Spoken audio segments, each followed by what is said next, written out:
Hello and welcome to another episode of The Near Fall, right here on WFRV Plus. I am your host, name's right there, Devin Williams. It is a lovely Tuesday. It's the big dog in the house, Mr. Nick Whitwer. But he's a big dog, but he's not the biggest dog. New Hey, champion right here. Nobody picks as good as I Right do. here, I've baby. set the high score. This isn't golf, Nick. You don't want to be as low as possible. It is what it is. You know, I had some fun with my picks. It Yep. backfired a little bit. I wish we could have repicked after SmackDown because a lot of things changed. But Yeah.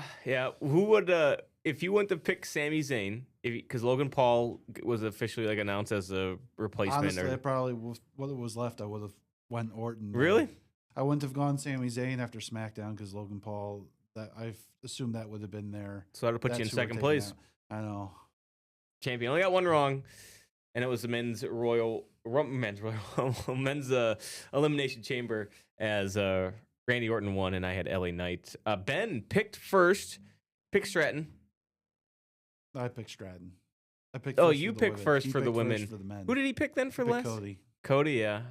I'm glad I didn't give him Rhea, huh? Yeah.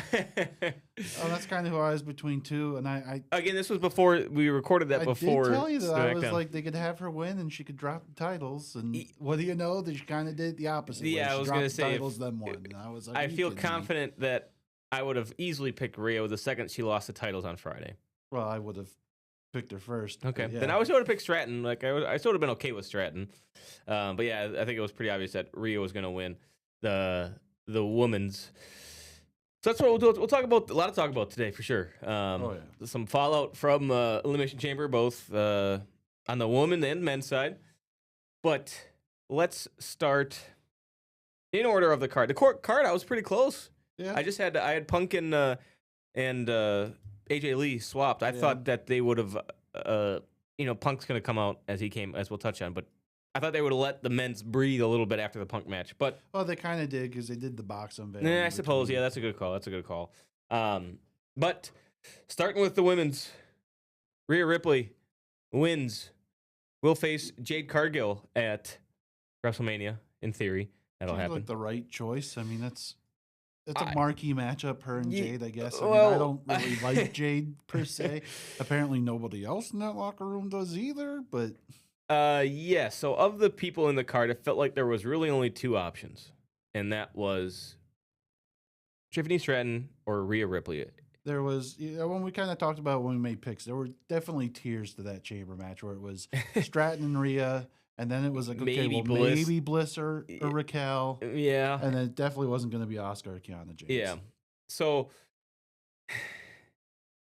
let's start with Rhea Ripley. Rhea Ripley winning. That was a tongue twister. Ripley's Believe It or Not. No shock. I don't think there was a big shock, No. especially after I was very happy that I had Rhea Ripley as my winner after Friday after she lost the titles. I'm like, okay, I think I'm favored in the women's. As long as Cody doesn't win the men's, I'll be all right. Yep. It was close. But then we would have tied, and of course, Rick and Ben would have, and then me and Ben both had Danhausen if you counted that as a Yeah. tiebreaker. So we both we really I think we would have tied regardless if we didn't do it the way we did. And You know what I mean? Champion's advantage. So, but we did do it the way we did. Another Yeah. defense that would have been with a tie. So Rhea wins. Not a shock on that end. Let's jump right into it. Some back and forth on Twitter on Sunday between Rhea and Jade. Well, between Jade and the entirety of the locker room. Then yesterday it was really Jade and the entirety of the locker room. Chelsea Green. So I guess some backstory on this is who knows if this is even real or if this is scripted. I wouldn't be shocked if it's scripted. It seems like it's getting to the point now where it's too Yeah. over the top that it feels like it's scripted. I talked to Nick and I said I wouldn't be surprised if 4 months from now we get the unreal of this and all five of them are like in a meeting room deciding what they're going to talk about and they're like, oh, I'm going to call you this, you're going to call me that, and we're going to go from here. But Chelsea Green people upset that Rhea Ripley won. She has been a mainstay in WrestleMania in the title picture for the last 6 years. I think this will be her 6th consecutive WrestleMania appearance for a belt. I think 5 of those are for a championship or for a single championship. One of them is for a tag team. Yep. People were saying that we've gotten too much for Rhea Ripley, and then Chelsea kind of went out and said, hey, she's worked really hard, so on and so forth. And then that's when Jade jumped in saying, you always got something to say. And then they went back and forth for a bit. Piper Niven joined in. Michin and Selena Vega both kind of tweeted from the sidelines being like, oh, I'm just kind of watching and seeing this all go down. And then Rhea Ripley last night posted a story to Instagram that seems to be pretty pointed. That's at the point where I'm like, this seems fake now. The first couple parts seems kind of blurred the lines. I feel like now it's to the point. Yeah. Nick, what were your thoughts?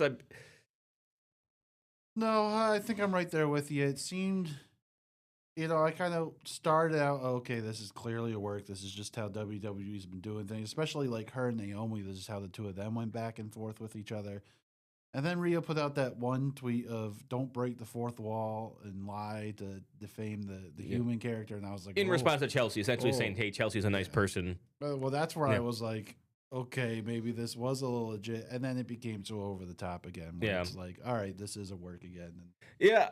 We'll see. Right, I mean, there's gonna great way Friday. to build. You know what happened? This feels very Charlotte Tiffany from what they did coincidentally last WrestleMania. Well, that's kind of how Jade has done all of her feuds so far. Because, well, I don't think I need to tell you again why that's the case.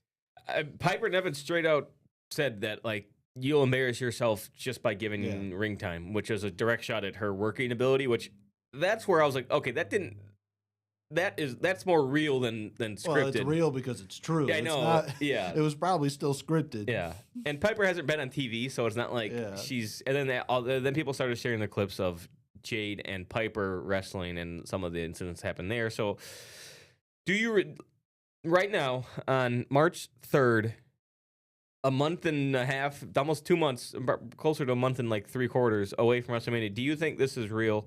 Do you think there is animosity? Again, we'll see Friday. They're scheduled to have a face-to-face, which I'm sure will have a lot of viewership on it. Yep. It's, again, smart way to build. You're going to get a lot of attention.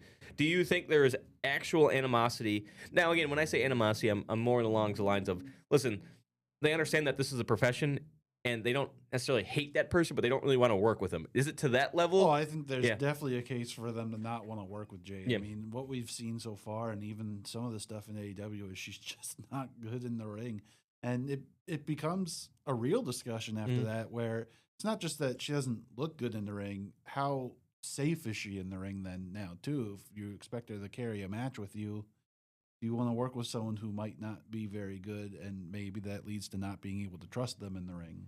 It's interesting. I mean, here's the thing is that, Rhea Ripley is probably the most popular women's wrestler on the roster, would you say? Top 3, I would say. I think lives up there still, too. But, yeah, she's definitely one of the top. And honestly, when you say top 3 women, that she's probably one of the top 10 overall, even at that point. I don't think she's as big as what she was maybe 6 months ago. Yeah, sure. Per se, a lot of the take team, she's been in a lot of the take team stuff. So I think that's kind of where it's been. Definitely still up there for sure. Jade mentioned how Rhea spends hours with creative. I don't know. That's where I went back to, okay, this is fake. Yeah. It doesn't seem. I'm in the category here of this is a great way to build. This when you can blur the lines of scripted, fake, whatever word you want to use in real is when you have the best eyeballs, the best anticipation, the most views. And especially they don't have Jay going on some of these podcasts and doing this instead of just using strictly social media. At least then she's still kind of on camera. Does feel like it's a little bit more real with her on Twitter than it does on TV. Yeah. Because who knows? I would be curious of how it came off, how she said this stuff, But I'm curious. But Rhea wins. We'll face Jade. I'm very curious to see what Friday night brings. For sure. There's going to be a lot of eyeballs on that segment, and we'll have to see from there. Any other segments in there? Raquel got the double pin. She got a little bit of a kind of a somewhat semi-push in there. It's a good spot. Yep. All right. Twisted Bliss off the pod, but that was kind of set up in an obvious way, but they always are. And someone I watched a YouTube kind of give their thoughts on the match, and they brought up that spot, and he basically said, look, I'd rather have the spot the people trying to catch her look dumb than have Bliss do it and she's hurt. Yeah. So that makes sense. Sometimes you just have to, if it looks a little silly, still just kind of accept the move. I mean, the it's move an is elimination chamber. still a cool move to do. All right, AJ Lee beating Becky Lynch. You were the only one to say Becky Lynch. Thought it was going to happen at. Ben said Becky Lynch too. Oh, I'm the only one that said AJ Lee. Yeah, you're the only one that said Oh, well then AJ I Lee. definitely won. Never mind, it didn't matter then. I didn't even think of them potentially, having Punk and her do the like celebrating together. I should have thought of that. But I just thought that it was. She might lose it at WrestleMania. I just thought that this is the point. This is the point that she's gonna win it. Like she's gonna win a belt at some point. She did say that she promises to defend the belt the next time she's in the ring, and unfortunately, that might not be until WrestleMania. So I'm still not a fan of her on the mic, but it's whatever. Punk beat Ballard, not a big shock there. I don't know how much time you want to spend on it. No, not much, and there's not really anything to go over with that either. Balor's pretty much. He shook Punk's hand after the match. He did. Looks like to be going face. He will be going face. More face. fallout on Raw, which I'm sure we'll get to. But. Danhausen debuted to a thunderous booze. Not thunderous. Didn't you hear what Danhausen said on Raw? He said he came out to a great reception. Yes.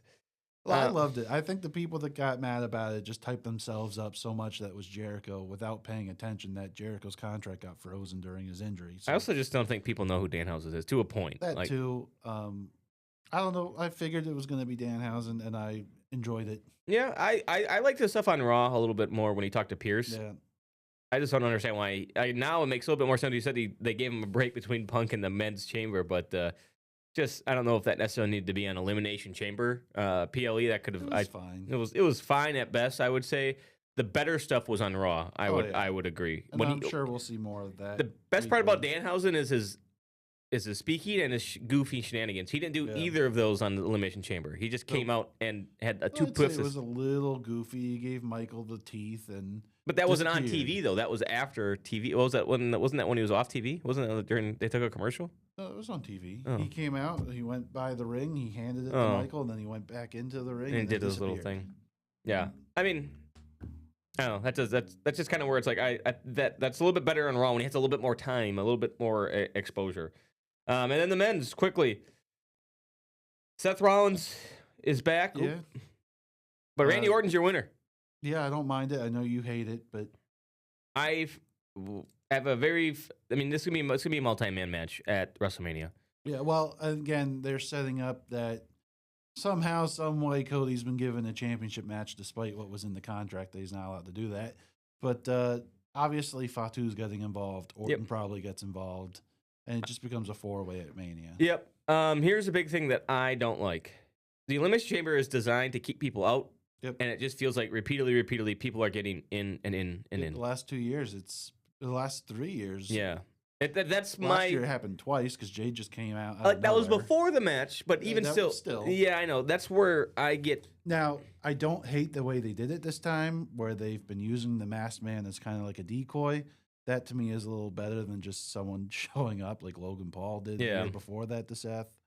But I don't know. I'm just kind of. It is a little lazy. It's just one of those ones where Elimination Chamber is like specifically designed to keep people out of the ring. And now again, stuff can happen. Like when Shawn Michaels came under, like when he first did it, he came under the thing and caught. Like that's sure I can believe that he waited in the thing and he popped out of the steel gates and crushed him. But now it's just they wait for somebody to get eliminated. And then, some guy's in their match, and now it's all jumbled. But yeah, Randy Orton wins, fine. I mean, I don't like it, but I love it. I think Orton can still go. I don't. He can still go to a point. He's better than probably some other people in this stage of his career, but I just don't think he should be anywhere near the main title picture, in my personal opinion. I think it was too soon for Trick and Javon Evans. Yeah, I mean, the men's really wasn't that entertaining. In the sense of there was no like shocks, there was no surprises. It was kind of what I thought was shocking was how fast Javon Evans was out. I thought he would have done more. I thought they were going to have him do a couple bigger spots, and he was the first one out. Yeah. Trick's entrance was great.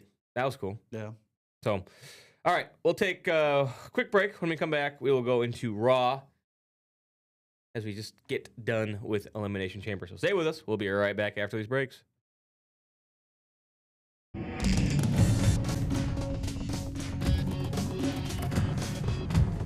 Hello and welcome back to the Near Fall. Devin Williams here. We got Nick Whitwer back here in the studio. It is time to go over a little bit of Raw. Big start. Mr. Seth Rollins. It's a fun start. Yeah.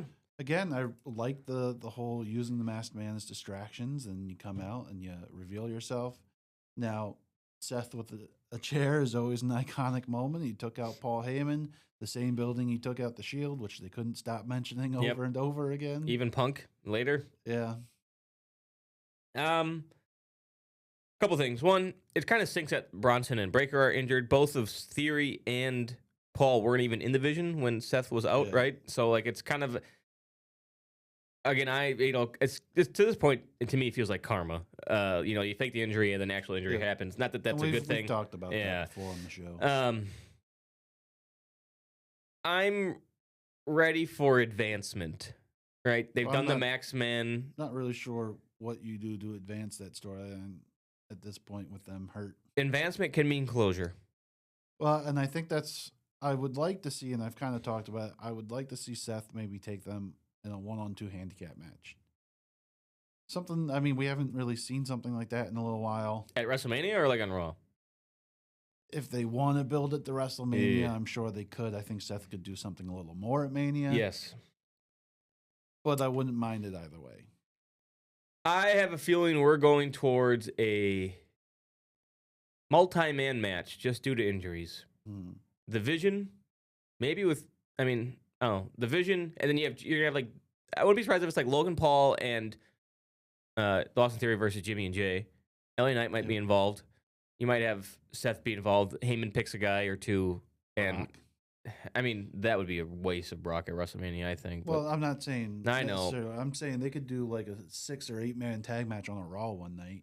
Yeah, I still think it should be Seth and Brock. Oba would be sweet, but I don't think Brock's gonna put Oba over.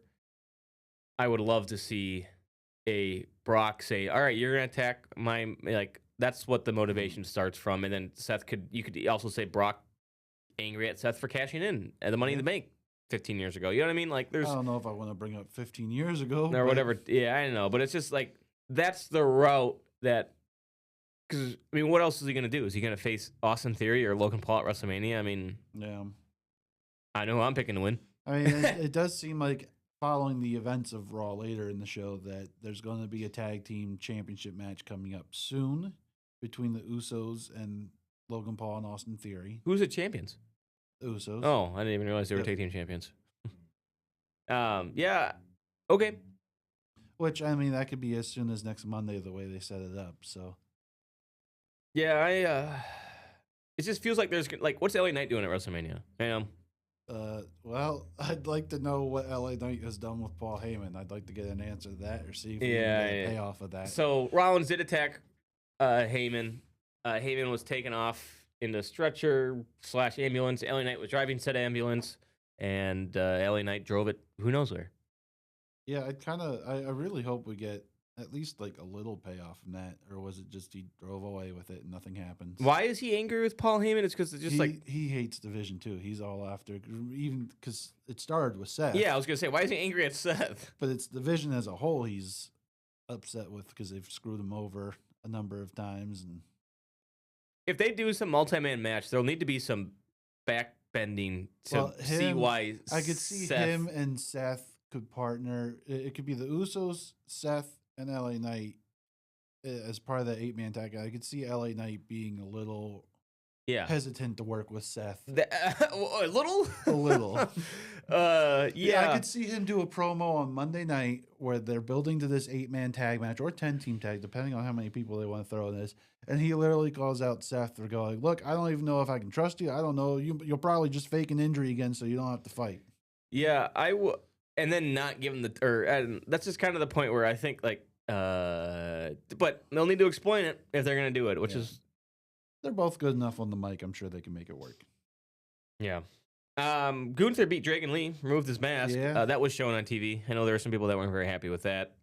Some reporters actually posted a screenshot of Dragon Lee, and then people were saying, you can't do that. And then their defense was WWE literally showed it on TV. We're not showing it. So I don't know if that part was meant to happen or not. I know they're removing the mask, obviously, but that's a very sacred kind of spot, and I don't know if that was meant. That specific part was meant to happen.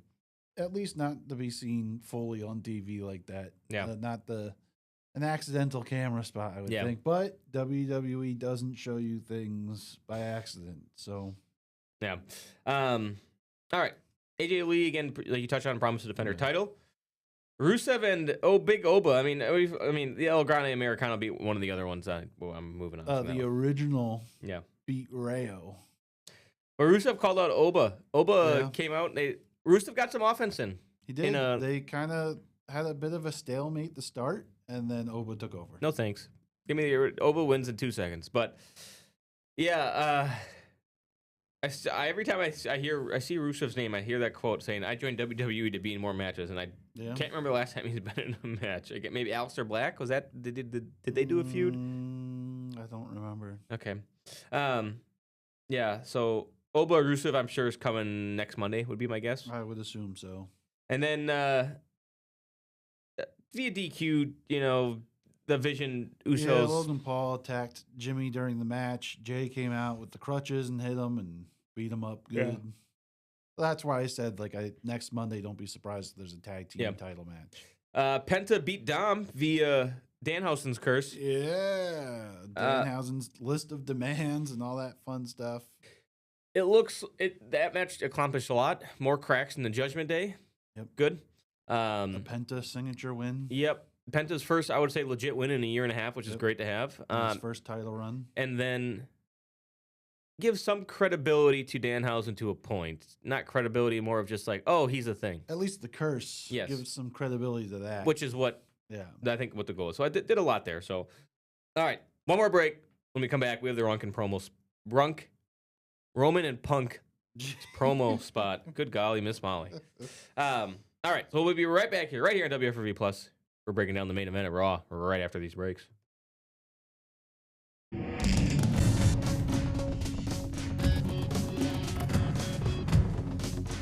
And welcome back to the Near Fall here on WFRV Plus. Nick Edward, Devin Willems in house here today on this Tuesday.